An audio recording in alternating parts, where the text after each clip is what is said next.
The rain was a thin, cold sheet sliding down my coat when he said it. "We're taking Deborah to Bora Bora, not you." Not us, her. He didn't even flinch as he slammed the car door. His mother grinned through the window, her lips tight with triumph.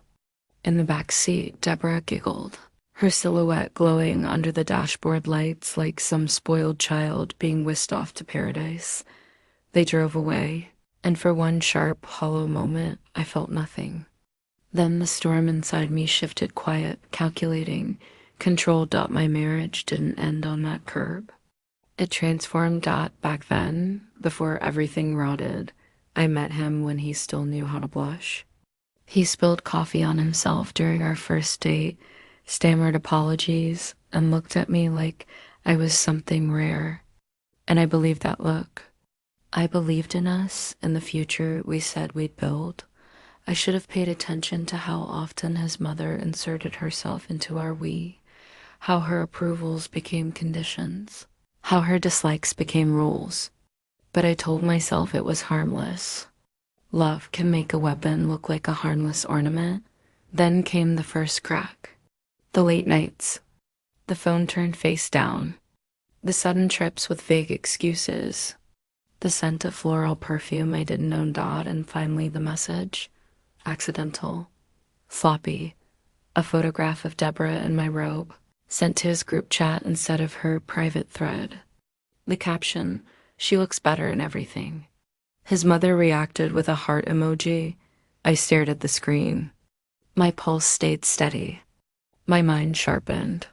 Heartbreak is loud, but betrayal is silent and observant. I didn't confront him. Confrontation gives the guilty time to prepare. Instead, I learned his passwords, her schedule, his financial habits. Their patterns, predictable, indulgent, arrogant. While he was working late, I was documenting transactions. While she was at yoga, I was collecting photos. While his mother was visiting friends, I was recording her conspiratorial whispers. 3 months of watching. 3 months of preparing. 3 months of turning heartbreak into architecture. The plan. Step 1. Legal. A quiet meeting with an attorney who didn't blink at the evidence. Timing, he said, will be everything. Step 2. Financial. I moved my half of our assets into a protected account. His half remained exposed, waiting for the consequences of his own choices. Step 3. Social. A meticulously organized packet sent anonymously to the board of his company. Executives don't like scandals, especially scandals involving subordinates, especially scandals documented with dates, times, and explicit images. Step 4. The trip. They were so proud. He bragged online. His mother posted countdowns. Deborah showed off bikinis I recognized from my discarded wedding registry. Perfect. The execution. I waited until their plane landed, until they checked into the overwater bungalow he'd emptied our savings for, until they toasted to new beginnings. Then I triggered everything at once. His company received the packet. My attorney filed the divorce irreconcilable differences with evidence to match. The bank froze our joint accounts due to suspicious activity I'd reported minutes earlier. His credit cards, already strained by his own recklessness, were declined. Within an hour, their dream vacation turned into a frozen nightmare.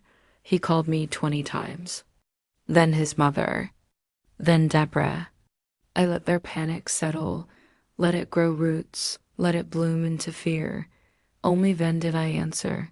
The climax. His voice shook. "Honey, something's wrong. We're stranded." I let silence stretch before I replied. "No, you're not stranded. You're just finally staying where you belong, outside my life." He tried anger. He tried bargaining. He tried pretending he still loved me. I spoke only once more. "You ended our marriage on a curb. I ended your comfort. We're even." I hung up. The resolution. 2 days later. They came home penniless, humiliated, sunburned, and miserable. His company suspended him pending investigation. Deborah dumped him that same afternoon. His mother stopped smiling. I watched from the window as he dragged his suitcase down the driveway like a man walking through wreckage he created himself, and for the first time in years, I felt the rain and didn't flinch.